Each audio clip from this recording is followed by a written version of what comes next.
말씀 히브리서 11장 1절로 3절 그리고 6절의 말씀을 봉독해 드리겠습니다. 믿음은 바라는 것들의 실상이요 보이지 않는 것들의 증거니 선진들이 이로써 증거를 얻느니라. 믿음으로 모든 세계가 하나님의 말씀으로 지어진 줄을 우리가 아나니 보이는 것은 나타난 것으로 말미암아 된 것이 아니니라. 믿음이 없이는 하나님을 기쁘시게 하지 못하나니 하나님께 나아가는 자는 반드시 그가 계신 것과 또한 그가 자기를 찾는 자들에게 상 주시는 이심을 믿어야 할지니라. 아멘. 복된 주님의 날 주의 전에 오신 여러분 모두를 환영하고 축복합니다. 우리 한 주간 열심히 또 살아오셨을 텐데 참 수고 많이 하셨습니다. 우리 서로를 위해서 격려의 박수 한번 하실까요? 네. 오랜만에 격려의 분들도 있고 또 온라인으로 예배드리는 분들에게도 주님의 그 은혜와 평강이 함께 하시기 축원합니다. 사람들이 처음 교회에 와서 많이 듣는 이야기가 아마 할렐루야 아멘일 거예요. 우리는 그렇게 강조해서 제가 말씀드리진 않지만 그래도 내가 믿습니다. 나도 그 의견에 동의합니다. 또 아멘이라고 많이 화답을 하잖아요. 할렐루야도 많이 하고 그 다음에 아마 많이 듣는 이야기 중에 하나가 믿습니다 하니까 싶어요. 믿습니까? 믿습니다. 이 얘기를 많이 하기도 하고 많이 듣기도 하죠. 그런데 우리가 과연 믿는 것, 세상에서 믿는다는 것과 성경에서 말씀하는 그 믿음이 무엇인지 오늘 우리 기독교의 본질 두 번째 시리즈 가운데 믿음에 대해서 한번 같이 말씀을 나누려고 해요. 진짜 성경적인 믿음이 무엇인가를 우리가 살펴보기 전에 성경에서 말하는 믿음이 아닌 것을 우리가 좀 먼저 한번 좀 필터링 하듯이 좀 골라볼 필요가 있을 것 같아요. 성경적인 믿음이 아닌 것 중에 하나는 자기 자신을 믿는 거죠. 내게 불가능은 없어 이런 거 나는 뭐든지 할 수 있어 노력하면 안 되는 거 없어 맹목적인 어떤 긍정적인 사고방식일 수 있는데 이게 위험하죠. 아무리 노력을 해도 한계가 분명히 있어요. 내게 능력을 주시는 주님 안에서 할 수 있는 거지 내 힘으로 할 수 있는 건 분명한 한계가 있습니다. 두 번째로 요행을 바라는 것도 진정한 믿음이 아니죠. 어떻게든 되겠지 산입에 거미줄 치겠어 언젠가 내게도 쨍하고 해뜰 날이 올 거야 이렇게 얘기하는 거 근데 이 설마가 사람을 잡는 경우들이 많거든요. 세 번째로 대책 없는 낙관주의도 그렇습니다. 모든 건 시간이 해결해 줄 거야 다 잘 될 거야 이런 말들은 당장 듣기에는 좋은데 이게 참 괴리감이 있어요. 가만히 놔두는 사람과 사람의 그 어그러진 관계가 잘 해결이 되든가요? 남관계가 시간이 지나면 지날수록 잘 아물어지고 해결이 되든가요? 오히려 골이 더 깊어지지 않는가요? 우리가 그래서 세상 너무 미래를 비관적으로 볼 필요도 없지만 너무 낙관적으로만 볼 수도 없어요. 세상의 공중권세를 잡은 사탄이 이렇게 악하고 사납기 때문에 세상은 갈수록 사납고 악해질 수밖에 없습니다. 이제 그 성경적인 믿음에 대해서 우리가 살펴볼 필요가 있습니다. 성경에서 말씀하는 믿음의 첫 번째 정의는 믿음은 우리를 구원하는 열쇠, 구원의 열쇠라는 것이죠. 요한복음 11장 25절 26절에서 예수님이 이렇게 말씀하세요. 예수께서 이르시되 나는 부활이요 생명이니 나를 믿는 자는 죽어도 살겠고 무릇 살아서 나를 믿는 자는 영원히 죽지 아니하리니 이것을 네가 믿느냐. 여기서 믿는다는 건 예수님의 십자가 복음을 확실하게 알고 믿는 거죠. 내가 교회 다니니까 천국 갈 거야 이건 아니죠. 마치 그런 거하고 똑같아요. 내가 관악산 쪽에 등산하시는 분들 여러 가지 루트가 있는데 서울대 그 정문으로 지나서 캠퍼스 투어처럼 하듯이 지나가면서 관악산으로 올라가는 길도 꽤 괜찮거든요. 나는 매일 여기 서울대 캠퍼스를 다니니까 난 서울대에 다닐 거야 이렇게 얘기하는 거 비슷한 거예요. 교회 다닌다고는 꼭 구원받는 거 아니잖아요. 예수님을 내가 인격으로 만나고 믿어야 그 믿음으로 구원받는 거 아니겠어요? 그 사람 착하게 살았으니까 천국에 갔을 거야. 이건 희망사항일 수 있어요. 구원은 우리의 영역이 아니잖아요. 하나님이 판단하시는 거고 하나님이 받아주시는 거 아니겠습니까?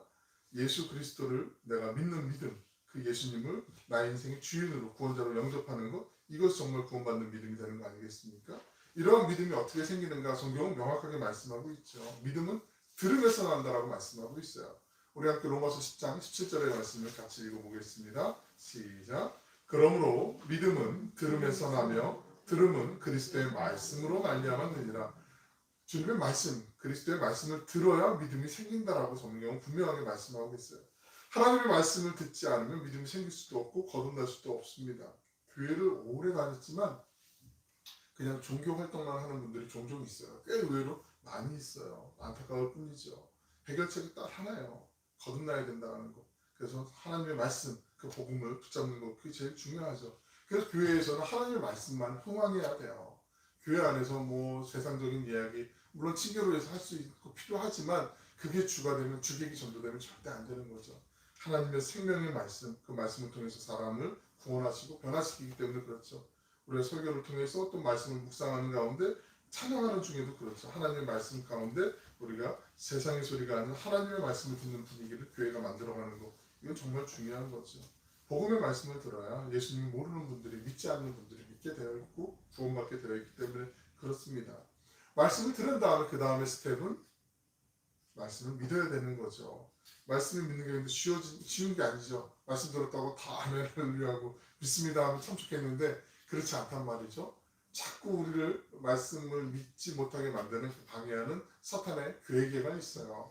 우리를 자꾸 올무에 잡아 넘어뜨리기도 하고 마치 걸림돌처럼 만들어 놓은 장애물들을 막 이렇게 넘어야 되는 그런 순간들도 있고, 어떤 때는 삥 돌아서 가야 되는 많은 시간의 인내를 필요로 하는 상황들도 있어요.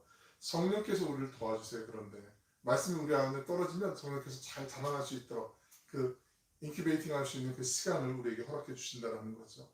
여러 가지 상황과 환경을 통해서, 때로는 주변에 있는 믿음의 동료들을 통해서, 여러 가지 일들을 통해서 우리의 마음을, 돌과같이 굳었던 마음을 좀 부들부들하게 만들어 주세요.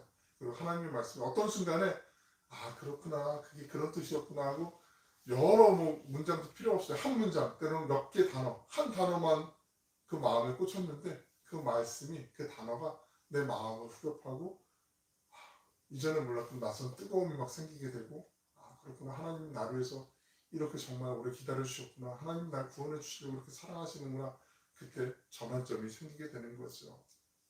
성령께서 도와주세요. 그 말씀이 믿어지도록 하나님께서 도와주시는 거죠. 그래서 바꿔 말씀드리면, 믿음은 어쩌면 우리가 하나님께 설득당하는 거일지 모르겠어요.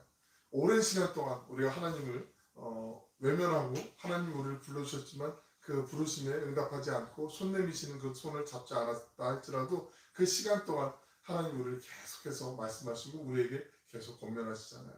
우리가 예수 믿는 사람이라고 할 때 말씀을 통해서 예수 그리스도가 나의 죄를 용서하기 위해 돌아가셨다라는 사실을 믿고 구원받는 사람을 예수 믿는 사람이라고 얘기하잖아요. 그러나 구원받는 사람도 천국에 갈 때까지 이 땅에 살면서 계속 믿음이 자라나야 되죠. 예수 믿고 구원받았다고 생각하고 은혜를 받았다고 생각하는데 그 은혜가 지속되면 좋겠지만 그 은혜가 금방 식을 때가 있어요. 그리고 지속하고 싶은데 계속 걸림돌이 생길 때가 분명히 있습니다. 그래서 구원받은 사람이 이미 갖고 있는 믿음이 성장하는 것이 무엇인지도 우리가 아는 것이 중요하죠. 성도는 하나님을 믿는 사람 아니겠습니까? 그러나 구체적으로 하나님의 무엇을 믿는가, 이게 중요하거든요. 단순히 믿는다고 되는 게 아니라 방향을 제대로 잡고 가는 게 중요한 거죠. 아무리 성능이 좋은 자동차를 몰아도 엉뚱한 방향으로 가면 잘못 가는 것처럼 믿음도 방향을 잘 잡는 게 중요하잖아요. 우리 믿음의 성장을 위해서, 그리스도의 장성한 분야까지 성장하기 위해서 하나님의 성품대로 믿어야 돼요. 우리가 그냥 막 믿으면 안 돼요. 하나님의 자녀라고 해도 감정이나 욕심에 사로잡혀서 하나님의 성품과 어긋나게 믿으면 이거 절대 이루어지지 않아요. 예를 들면 요즘 월드컵 축구가 한참 열기가 이제 달아오르기 시작하는데, 교회 대학 예전에 축구 이런 거 많이 했어요. 교회 대학 축구 시합 같은 거 할 때 서로 막 축구하기 전에 양쪽 교회에서 다 기도해요. 막 찬양도 막 부르죠. 승리는 내 것일세 막 서로 찬양하고, 막 심할 때는 막 상대편 졸지에 막 블레셋이 되기도 하고 가나안 일곱 족속이 되기도 하고, 막 우리가 저들을 정벌하고 막 이렇게 아주 험하게 막 기도하는 경우들도 있어요. 봤어요 진짜로. 그런데 하나님이 이렇게 막 기도하면 어떤 기도를 들어주셔야 돼요? 난감하지 않을까요? 양쪽이 다 하나님의 자녀들인데, 하나님의 자녀들 우리가 이해해 주시옵소서 기도하면 난감하잖아요. 그때 분명한 것은 하나예요. 열심히 준비해서 실력이 월등한 팀이 이기게 되어 있어요. 잘하는 팀이 이기게 되어 있어요. 그게 순리예요. 하나님의 성실하신 하나님의 법칙이에요. 내가 기도했다고 해서 갑자기 하나님이 이쪽 팀이 실력도 있고 준비도 많이 하고 팀워크도 좋은데 이쪽 팀은 이기고 무찌르게 하는 경우도 있을 수 있겠지만, 똑같은 하나님의 자녀라면 더 열심히 준비하고 성실하게 준비한 팀을 이기게 하시는 게 순리란 말이죠. 근데 막 억지로 막 하나님 이기게 주시옵소서 이러는 건 하나님의 성품에 부합하지 않는 거죠. 우리가 하나님의 성품대로 믿어야 되는 게 중요한 거죠. 두 번째로 하나님을 믿는다고 할 때 우리가 하나님 말씀대로 믿어야 돼요. 우리가 말씀을 믿을 때 하나님의 말씀의 전체의 흐름을 놓고 그 행간에 지니는 의미도 믿고 그 안에서 믿음을 키워가야 된다는 얘기예요. 말씀을 내가 편집해서 믿는 경우들이 있어요. 종종 그런 경우들이 있어요. 무엇이든지 원하는 대로 구하라 그리하면 이루리라, 이 말씀 하나만 딱 잘라서 믿고, 그리고 나서 내가 원하는 대로 구하면 하나님 다 이루게 해주신다고 했으니까 자기는 다 일만 벌려놔요. 그리고 수습은 못해요. 이런 경우들이 많이 있단 말이죠. 이 말씀이 요한복음 15장 7절에 있는 말씀인데, 보시면 너희가 내 안에 거하고 내 말이 너희 안에 거하면 무엇이든지 원하는 대로 구하라. 그러니까 전제 조건은 주님이 내 안에, 내가 주님 안에, 그 주님 뜻을 내가 붙잡고 순종하고 그 뜻대로 거하는 사람, 친밀한 주님과의 교제가 있는 사람이 구할 때, 원할 때 그때 주님께서 이루어 주신다는 얘기지. 무턱대고 하나님 이거 필요해, 나 이루어 주세요 막 이렇게 하면 그 하나님의 뜻에 부합하지 않는다라는 거지요. 그러니까 말씀의 문맥을 잘 이해하고 파악해서 분별해서 온전히 믿어야 된다는 거죠. 믿음의 방향을 제대로 이제 잡았다면 믿음의 크기도 중요해요. 주님께서 분명히 말씀하세요. 믿음이라고 다 같은 믿음이 아니거든요. 믿음에도 큰 믿음이 있고 작은 믿음이 있어요. 뭐 큰 게 좋고 작은 게 나쁘다 이 얘기하는 게 아니라 정말 주님께서 믿음이 정말 확고한 믿음, 든든한 믿음, 뭐 흔들림 없는 확실한 믿음이 있다라고 말씀하세요. 마태복음 15장 28절에 보시면 내 믿음이 크도다라고 여자야 내 믿음이 크도다라고 예수님께서 말씀하셨던 것이 있어요. 또 14장 31절에 보시면 믿음이 작은 자여 왜 의심하는가 라고 말씀하시기도 해요. 근데 희한하게 복음서에 보시면 예수님께서 참 믿음이 커 너는 믿음이 참 크구나 라고 칭찬하신 분들이요, 사람들이 별로 이렇게 주목하지 않았던 가나안의 여인이나 아니면 로마의 백부장 같은 유대인들이 심지어는 천하게 여겼던 이방인들 신경들 뭐 이렇게 생각했던 그런 사람들이었단 말이죠. 그리고 예수님이 믿음이 작다고 꾸짖으셨던 그런 사람이 의외로 예수님과 같이 생활했던 베드로 같은 사람들, 이런 사람들이었다는 말이죠.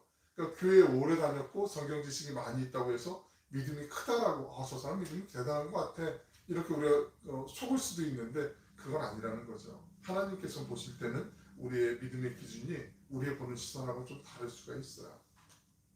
그러면 어떤 게 큰 믿음일까? 예수님께서 큰 믿음을 가졌다고 칭찬하시는 로마의 백부장을 한번 예를 들어서 한번 살펴보겠습니다. 누가복음 7장 6절로 8절 말씀을 같이 한번 천천히 읽어보겠습니다. 시작. 예수께서 함께 가실새 이에 그 집이 멀지 아니하여 백부장이 벗들을 보내어 이르되 주여 수고하시지 마옵소서 내 집에 들어오심을 나는 감당하지 못하겠나이다. 그러므로 내가 주께 나아가기도 감당하지 못할 줄을 알았나이다. 말씀만 하옵소서. 나도 남의 수하에 든 사람이요 내 아래에도 병사가 있으니 이더러 가라 하면 가고 저더러 오라 하면 오고 내 정도로 이것을 하라 하면 하나이다. 이 백부장의 믿음을 잘 유심히 보시면 큰 믿음의 시작은 겸손함에서부터 시작된다는 걸 우리가 알 수 있어요.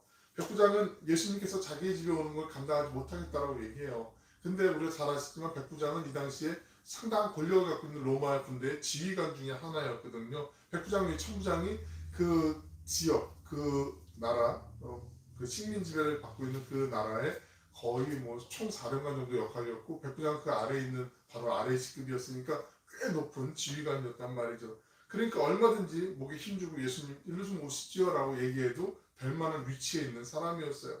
그런데 백부장이 그렇지 않았다라는 거죠. 자신이 만왕의 왕이신 예수님을 모실 자격이 없는 죄인임을 인정했어요. 감히 내 필요 때문에 예수님을 오시라고 가시라고 이렇게 하기에 죄송스러웠던 거죠. 그래서 말씀만 해달라고 이렇게 간청한 거죠. 겸손은 우리가 겸손을 자기 자신을 낮추는 게 겸손이라고 생각하는데 아니에요. 나만 낮추는 거는 겸손이 아니라 그 습관으로도 할 수 있어요. 그런데 진정한 겸손은 예수님을 높여드리는 거예요. 그렇다고 나 꼿꼿이 있으면서 예수님 높이는 거 아니고 나도 낮추지만 겸손의 주된 포인트는 예수님을 높여드리는 데 있어요. 예수님의 크고 강대하신 그 사랑을 높여드리는 것이 있어요. 우리가 어떤 일을 그 아랫사람에게 시킬 때하고 상사에게 시킬 때하고 그 자세가 다르잖아요. 아랫사람에게 시킬 때는 언제까지 이렇게 해서 해야 하고 지시도 하고 뭐 어떤 일정에 대한 틀도 잡아주고 한단 말이죠. 근데 상사에게는 어떻게 해야 될까를 먼저 물어보잖아요. 그리고 그 때로는 이렇게 했으면 좋겠다라는 그 조언도 받게 되고 명령도 받기도 해요. 그래서 그대로 따라가기도 한단 말이죠. 근데 우리가 하나님께 마치 기도할 때 우리가 주님을 믿는다고 하면서도 마치 아랫사람에게 대하듯이 하나님 때까지요 내가 시간도 정해놓고요 이런 방법으로 내가 어떤 해야 될 일들의 어떤 형태도 정해놓고 그리고 하나님께 이렇게 해주세요라고 청하는 경우들이 있어요. 근데 큰 믿음은 하나님이 우리 아랫사람 부하가 아니라 상사로 주님으로 대하는 거잖아요. 하나님 우리가 막 필요할 때 잠깐 뭐 알라딘의 요술의 그 지니처럼 내가 필요할 때 문질러 갖고 뭐 나오게 하시고 그냥 좀 가만히 좀 계세요 내가 알아서 할게요 뭐 이러고 그런 존재가 아닌 거 우리가 알고 있는데 은연중에 우리가 그렇게 신앙생활을 하는 경우들이 있어요. 그래서 믿음의 첫 번째 가장 중요한 스텝이 겸손함을 갖는 것이 중요하다는 거죠. 또한 큰 믿음은 말씀의 능력을 내가 인정하는 거예요. 그 초자연적인 능력, 내 상식으로 이성으로 도무지 이해할 수 없는 능력이라 할지라도 믿음으로 그냥 아멘 하는 게 중요하다는 거죠. 백부장은 자기 하인이 자기 권위 밑에 있듯이 이 세상의 모든 것들이 예수님의 권위 아래에 있는 것을, 권위 아래에 있는 것을 믿었어요. 예수님께서 그래서 말씀만 하시면 병이 나을 거라고 그런 확신을 갖고 누가복음 7장 7절에서 말씀만 하사 내 하인을 낫게 하옵소서, 말씀만 하시면 된다라고 그렇게 고백하는 거죠. 오늘 본문 히브리서 11장 1절을 보시면 믿음은 바라는 것들의 실상이요 보이지 않는 것들의 증거라고 말씀하고 계세요. 눈으로 확인할 수 있는 현상을 인정하는 것은 믿음이 아니라 과학이죠. 과학. 눈으로 보이니까 입증하면 그렇구나라고 믿는 거죠. 믿음이 아니죠. 예수님은 내가 믿고 선포한 만큼 내 삶에서 일하시고 역사하시죠. 완전한 초보의 신앙을 가졌던 백부장이었지만 믿음의 핵심은 정말 정확하게 꿰뚫고 있었어요. 그래서 믿음은 하나님과 나의 수준의 차이를 인정하는 거죠. 이사야서 55장 8절 9절에 있는 말씀도 우리 같이 한번 읽어보겠습니다. 시작. 이는 내 생각이 너희의 생각과 다르며 내 길은 너희의 길과 다름이니라. 여호와의 말씀이니라. 이는 하늘이 땅보다 높음 같이 내 길은 너희의 길보다 높으며 내 생각은 너희의 생각보다 높음이니라. 하나님과 우리의 수준 차이가 명확하단 말이죠. 뭐 이건 가늠할 수가 없는 거잖아요. 백부장은 예수님께서 자기와 전혀 다른 차원에 계신 분이심을 알고 있었어요. 그렇게 믿고 있었어요. 그래서 예수님을 그렇게 대했던 거죠. 예수님이 직접 이렇게 오시지 않아도, 선천적으로 오시지 않아도 예수님이 말씀만으로 문제를 해결해 주실 것을 믿었어요. 그 믿음이 예수님을 놀랍게 했죠. 그리고 기쁘게 했어요. 그 상황은 이미 다 종료가 되었어요. 우리가 믿음을 가질 때 또한 순수해야 돼요. 겸손하기도 해야 되지만 순수해야 돼요. 순수한 믿음은 의심하지 않는 믿음이죠. 의심은 기도 응답을 막아버리는 어떤 지름길, 첩경이기도 해요. 야고보서 1장 6절로 8절의 말씀을 읽어드리겠습니다. 오직 믿음으로 구하고 조금도 의심하지 말라. 의심하는 자는 마치 바람에 밀려 요동하는 바닷물결 같으니 이런 사람은 무엇이든지 죽게 없기를 생각하지 말라. 두 마음을 품어 모든 일에 정함이 없는 자도. 낙심하는 것은 기도의 가장 큰 적이에요. 의심하기 때문에 낭망하는 거죠. 과연 기도가 응답될까? 하나님께서 내 기도를 듣고 계시기나 할까 하는 생각을 버려야 돼요. 물론 맹목적으로 그냥 정력에 쓰려고 구하는 건 안 들어주시지만 우리가 기도하다 보면 하나님께서 기도의 방향도 잡아주세요. 이렇게 기도하면 안 되겠구나 깨닫게도 해주세요. 그러니까 기도하는 게 정말 중요한데 기도할 때 우리가 꼭 버려야 되는 건 의심하는 거예요. 하나님이 들어주셔야 되는데 안 들어주시면 어떡하지? 염려하는 거예요. 이거 버려야 된다는 거죠. 마치 하나님께서 정말 나를 사랑하실까? 이렇게 의심하는 거, 그런 생각이 있단 말이죠. 그거 버려야 돼요. 하나님은 천하를 주고도 아깝지 않을 만큼 우리 한 사람 한 사람을 사랑하시잖아요. 그래서 예수님은 우리의 모든 죄를 짊어지시고 십자가에 달 죽기까지 우리를 사랑하신 거 아니겠습니까? 하나님이 날 사랑하실까 의심하는 것도 마귀가 주는 생각이에요. 믿음의 생각을 해야 기도의 응답을 받아요. 낙심을 극복하면 반드시 기도가 응답되는 줄로 믿으시길 바랍니다. 많은 신앙인이 기도하면서도 한편으로는 기도하지만 설마 되겠어? 라고 이런 철석 같은 불신을 갖고 기도하는 경우들이 있어요. 하나님 되게 서운해하실 거예요. 성경에 나오는 많은 사람들의 이야기들은요, 그냥 다른 사람들의 이야기가 아니에요. 히브리서 11장 1절 2절에 있는 말씀 보시면 믿음은 바라는 것들의 실상이 보이지 않는 것들의 증거니 선진들이 이로써 증거를 얻었느니라 라고 말씀해요. 하나님께서 자 이런 사람들 이런 은혜 받았어, 구경해봐, 한번 인정하지? 대단하지? 이렇게 그냥 살펴보라고 우리에게 들려주신 게 아니에요. 우리 각자 한 사람 한 사람이 그 믿음의 수혜자가 될 수 있다, 나도 그 믿음의 주인공이 될 수 있다, 그것을 알려주시기 위해서 하나님께서 이 이야기들을 들려주시는 거예요. 그러니까 성경을 우리가 읽을 때, 묵상할 때 그렇게 읽어야 우리의 마음이 뜨거워질 수가 있어요. 이건 남의 얘기, 나에게는 결코 일어나지 않는 얘기, 먼 나라 이야기, 이러면 안 된다는 거죠. 아브라함의 하나님, 야곱의 하나님, 이삭의 하나님, 여호수아의 하나님, 모세의 하나님께서 바로 나의 하나님이시길 우리가 기도하고 또 믿어야 되는 게 정말 중요한 거죠. 믿음의 선배들이 믿음으로 이뤄낸 그 수많은 기적들, 그 은혜들, 그 복들이 바로 우리의 이야기가 될 것임을 믿고 기대하는 것, 이것이 정말 중요한 자세예요. 우리 모두가 그런 마음 가지시기를 축원합니다. 이럴 때는 아멘 한번 하셔도 돼요. 인간은 모두 연약해서 하나님께서 나를 통해서 무엇을 하고 싶다라고 말씀하실 때 믿음 안에 갈등하게 되어 있어요. 신앙생활하는데 갈등 한 번도 없이 신앙생활했습니다. 이거 이상한 거예요. 이건 잘못한 신앙일 수도 있어요. 하나님의 말씀을 믿고 가려고 해도 눈앞에 보이는 현실이 너무 힘들기 때문에 누구나 갈등하게 되어 있어요. 75세 나이에 하나님의 부르심을 받았던 아브라함, 낯선 땅에 하나님이 너 저리로 가라고 믿음을 따라서 가라고 얘기하시고 아들을 주신다라고 약속하셨는데 그 약속도 우리가 잘 아는 것처럼 25년이 지난 다음에 이루어지잖아요. 1, 2년 기다리다가 안 되면 하나님 왜 그러셔? 계시기나 한 거야? 잔뜩 의심하면서 아마 삐지거나 아마 돌이키거나 막 이랬을 텐데 갈등했을 텐데 그렇지 않았다라는 거죠. 부부가 결혼하고 나면 부부싸움을 하죠. 부부싸움 안 하는 부부는 절대 없죠. 이 세상에 절대 없죠. 근데 처음 결혼하고 부부싸움 할 때 그런 괴로움이 생길 때가 있어요. 우리가 사랑해서 결혼했는데 왜 부부싸움을 할까? 이거 잘못된 선택 아닐까? 막 의심도 하게 되고 막 여러 가지 생각들을 하게 돼요. 하지만 그 부부싸움을 하는 과정 속에서 서로의 사랑도 굳어져 가고 성숙해져 가고 이렇게 갈등하는 가운데 믿음의 갈등도 마찬가지라는 거죠. 이전에 우리의 모난 부분들, 연약했던 부분들이 다듬어지는 거예요. 하나님 앞에 우리의 믿음이 갈등이 없으면 온전해지지가 않아요. 성장하지 않고 성숙해지지 않아요.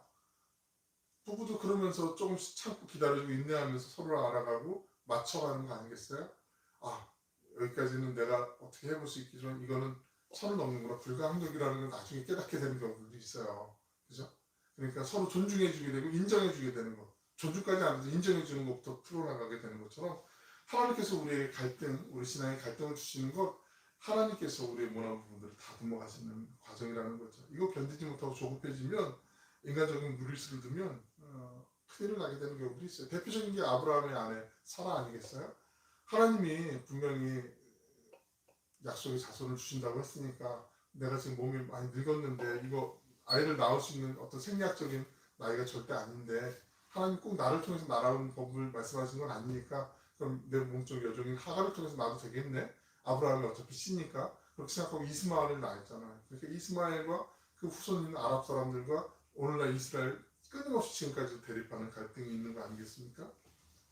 하나님의 사람은 믿음의 갈등을 필연적으로 겪게 되어 있어요. 하지만 이 믿음의 갈등은 우리가 어떤 결단을 내리는가 하는 기회를 주는 전환점이 되기도 해요. 이 전환점에서 우리가 어떤 반응을 보이는가 이게 중요하거든요. 하나님의 일에 쓰임받는 일꾼이 되느냐 아니면 그냥 살던 대로 계속 살아가면서 하나님의 일과는 상관없는 사람이 되느냐를 결정짓는 전환점이 되기도 해요. 우리가 믿음의 갈등 상황이 생길 때 제일 중요한 것 하나는 하나님 말씀을 순종하는 거예요. 순종하면서 나아가면 돼요. 마치 하나님을 믿는 게 하나님 다 알아서 해주실 거니까 나는 팔짱 끼고 그냥 하면 하나님 하시는 거 봐야지 이게 아니라 정말 내가 최선을 다해서 해야 될 만큼 최선을 다하는 거예요. 아무런 도움이 없는 것처럼 최선을 다해서 일을 하고 그 다음에 하나님의 도우심을 기대하는 거. 이게 믿는 사람의 자세거든요. 내가 손에 쟁기를 들고 땀을 흘려야 돼요. 믿음을 응답을 가져오게 되는데 그것은 그냥 오는 게 아니라요. 순종이라는 바구니에 담겨서 이렇게 오게 되어 있어요. 근데 순종이 정말 쉽지 않잖아요. 믿음으로 순종할 때 우리가 하나님 일을 할 때 100% 기뻐서 하나요? 100% 은혜 충만해서 하나요? 그렇지 않을 때가 훨씬 더 많을 거예요. 저도 목사지만 주일 설교를 준비하면서 설교를 할 때 늘어내려 막 은혜 충만해서 기쁨이 충만해서 이렇게 설교할까요? 그렇지 않은 날이 훨씬 더 많을 수 있어요. 지금 고백하지만. 하지만 그렇게 순종하다 보면 순종하는 가운데 하나님이 은혜를 주시고 힘을 주시고 지혜를 주시고 헤쳐나갈 방법을 또 허락해 주시잖아요. 믿음이 그런 거예요. 우리가 하나님의 앞에서 하나님의 뜻대로 이루어지길 원하는 그 마음으로 묵묵히 순종하다 보면 그래서 순종이 제사보다 낫다라고 말씀하는지도 모르겠어요. 진정한 믿음은 갈등 속에서라도 조금이라도 몸을 움직여서 우리의 마음을 쏟아서 하나님께 순종하는 거죠. 하나님은 사람의 기준과 다르다고 말씀드렸잖아요. 사람들 볼 때 이렇게 하는 게 순종이야, 이렇게 하는 게 헌신이야, 이렇게 하는 게 뭐야라고 이렇게 평가하고 판단하지만 하나님은 그렇게 안 보세요. 우리 안에 작은 믿음, 아주 작은 생각, 그거 보신다는 거죠. 믿음의 갈등 상황이 있을 때 중요한 것이 인내하는 거, 인내하는 참는 거. 기다림 속에서 하나님의 때와 방법을 존중하는 것, 이게 정말 중요하거든요. 하나님은 성도들의 기도를 분명히 들어주세요. 오래 기다리게 미뤄두지 않으세요. 응답해 주세요. 하지만 사람들의 기다림이 조급해서 초조해서 그 때가 맞지 않는다라고 생각하고 있는 경우들이 많이 있어요. 하나님의 때와 우리의 때가 다르기 때문에 그렇죠. 우리가 기대했던 응답, 우리가 생각했던 방법으로 오지 않아서 응답받았는데 응답받은 줄 모르고 그냥 넘어가는 경우들도 많이 있어요. 예를 들어서 지금 이제 수능이 끝나고 뭐 논술도 보고 뭐 시험을 보는 친구들도 있고 이제 학교에 이제 원서를 집어넣고 뭐 이렇게 할 텐데 요즘 뭐 수시도 있고 그러니까 뭐 많이 있겠지만 하나님 우리 아이 이 학교 꼭 붙여주세요라고 기도했는데 똑 떨어져 버렸어요. 그러면 하나님 왜 우리 기도 안 들어주시고 이렇게 복을 안 주세요라고 절망할 수 있는데 근데 시간이 지난 다음에 애가 뭐 재수를 하고 삼수를 하고 뭐 N수를 해서 다른 과에 지원했는데 나중에 졸업해서 그때 보니까 전에 지원하려고 했던 그 과가 아니라 이 과가 요즘 막 핫하게 뜨고 있는 학과이고 거기 졸업했는데 막 기업에서 막 서로 모셔가려고 하고 이런 경우들이 있단 말이죠.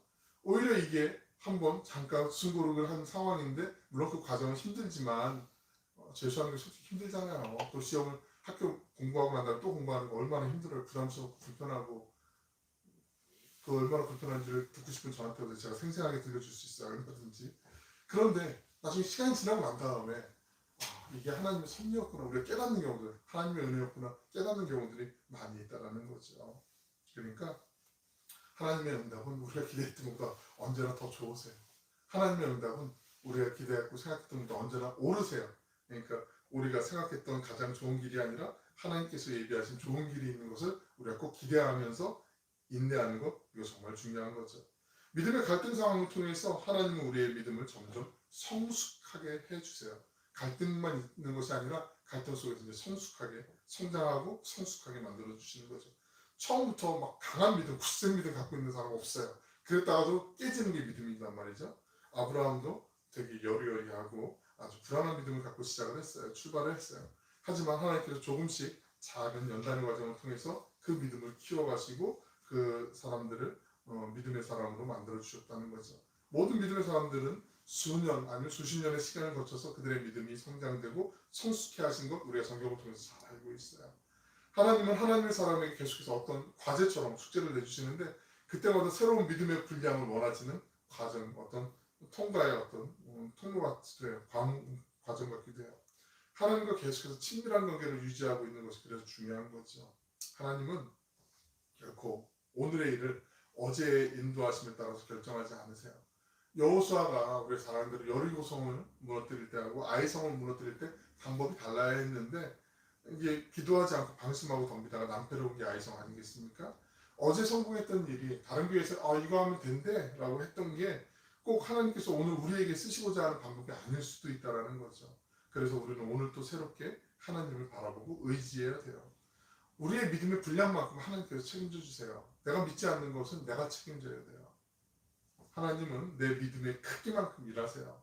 하나님이 책임지셔야 할 게 많으면 우리는 스트레스가 줄어들어요. 하지만 내가 책임질 게 많으면 내 스트레스가 더 풍성해지는 거 아니겠습니까?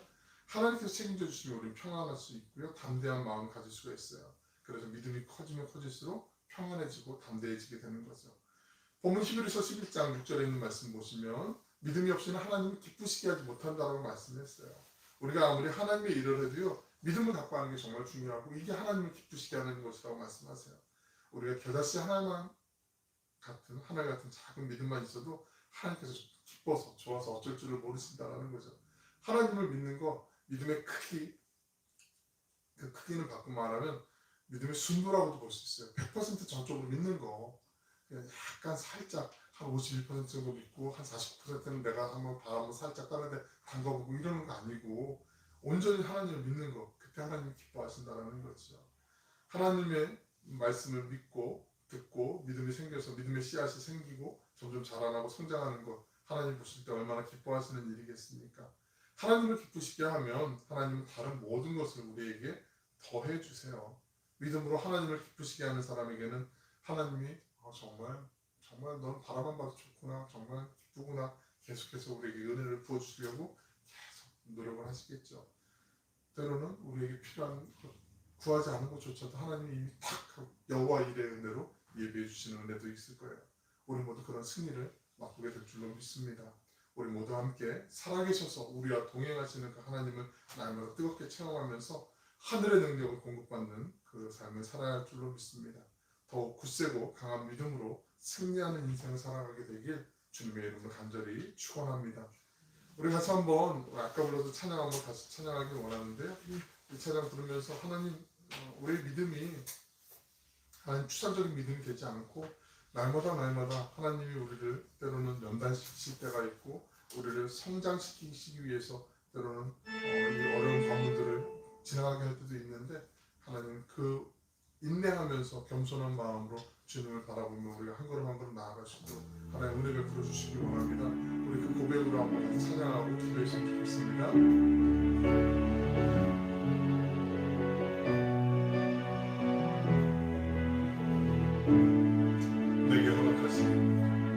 내게 허락하신 시련을 통해 나의 믿음도 강하게 자라고 험한 산과 골짜기 지나는 동안 주께 더 가까이 나를 이끄시네. 내가 겪는 시험이 어렵고 힘겨워도 내 주님보다 크지 않네. 내 앞에 바다가 갈라지지 않으며 주가 나로 바다 위 걷게 하리. 나는 믿네.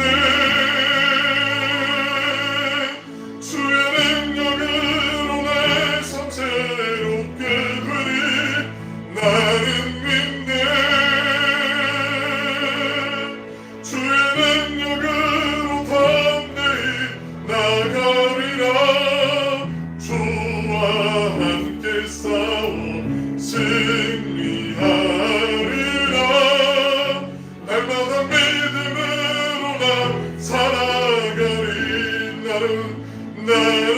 믿네. 주의 능력으로 내 삶 새롭게 되리. 나는 믿네. 주의 능력으로 담대히 나가리라. 주와 함께 싸워 승리하리라. 날마다 믿음으로 나 살아가리. 우리 시간에 같이 한번 기도할 때 하나님 주님이 주시는 그 여러 가지 우리의 삶에 연단도 있고 믿음의 상황을 살아가면서 주시는 하나님의 그 은혜도 풍성이 있습니다. 하나님 모처럼 우리의 걸음걸음이 하나님이 함께 하시는 그 은혜의 걸음인 줄로 믿고 하나님이 온전히 우리에게 원하시는 그 믿음, 성경이 우리에게 주시고자 하는 그 온전한 믿음, 그 믿음만을 바라보면서 우리가 주님 안에서 성장할 수 있도록 인도하여 주시고 때로 험한 산과 골짜기와 같은 믿음의 갈등의 상황 속에서도 하나님의 손을 놓지 않고 붙잡으며 우리의 믿음이 성숙해지는 믿음이 되게 하여 주시옵소서. 우리 같이 한번 기도하겠습니다. 사랑하며 풍성하시고 자비로우신 아버지 하나님, 믿음이 없이는 하나님을 기쁘시게 하지 못한다고 하셨사오니 하나님 믿음 바라는 것들이 실상이 보이지 않는 것들이 증거니 선진들이 이로써 증거로 얻다고 말씀하신 주님, 우리의 믿음의 선배들의 역사가 성경에 고스란히 담겨있는데 그것이 다른 사람의 이야기가 아니라 오늘 이 시간 우리를 붙잡고 인도하시는 그 하나님의 승리의 이야기인 것을, 믿음의 이야기인 것을 우리가 믿음으로 아멘하며 붙잡으며 나아갈 수 있도록 우리에게 우리의 연약한 마음을 붙잡아 주시고 믿음을 더해 주시길 원합니다. 굳건한 믿음의 반석 위에 서서 날마다 주님과 동행하며 살아가길 원합니다. 하나님 우리에게 허락하시는 모든 상황 가운데 때로는 기쁨도 잃어버리고 낭망하는 가운데 좌절하지 않도록 하나님 날마다 용기를 주시고 새롭게 하여 주시는 그 은혜를 바라보면서 믿음의 주여 우리를 온전케 하시는 일 예수님만을 바라보고 나아갈 수 있도록 하나님 우리를 붙잡아 주시길 원합니다. 우리의 삶의 현장이 녹록하지가 않고 우리의 기대한 것보다 응답이 더디다 할지라도 하나님 신실하셔서 우리보다 앞서 행하시고 가장 완벽하신 하나님의 때에 하나님의 방법으로 선하게 역사하신 것을 우리가 기대하며 기도하며 나아갈 수 있도록 인도하여 주시되 날마다 주여 주의 말씀을 묵상하는 가운데 그 말씀 속에 힘을 얻고 위로를 얻으며 주님과 함께 행복한 동행하는 우리 모든 믿음의 승리자들이 될 수 있도록 하나님 역사하여 주시옵소서. 붙잡아 주시옵소서. 사랑하고 풍성하시고 자비로우신 아버지 하나님, 우리의 연약한 믿음, 자기중심적인 믿음을 불쌍히 여겨주시고 하나님을 하나님으로 바라보고 신뢰하는 굳센 믿음을 갖게 하여 주시옵소서. 그 믿음 안에서 주님이 주시는 그 하늘의 은혜와 그 하늘의 능력을 체험하는 주인공들이 되게 하여 주시길 원합니다. 우리의 삶 속에 보이는 것이 전부가 아님을 잊지 않게 하여 주시고, 날마다 살아가는 순간마다 주님이 함께 하시는 것을 기억하면서 믿음의 주여 우리를 온전하게 하시는 예수님만을 바라보며 풍성한 그 사랑과 은혜를 우리의 인생에, 가정에, 삶의 현장에서 맛보고 누리며 흘려보내는 은혜의 통로가 되게 하여 주시옵소서. 연약해진 믿음은 더욱 든든한 믿음의 반석 위에 서게 하여 주시고, 우리의 힘과 도움이 되시는 주님을 바라보며 다시 힘차게 일어서게 하여 주시옵소서. 사랑이 많으신 예수님의 이름으로 기도 올리옵나이다. 아멘.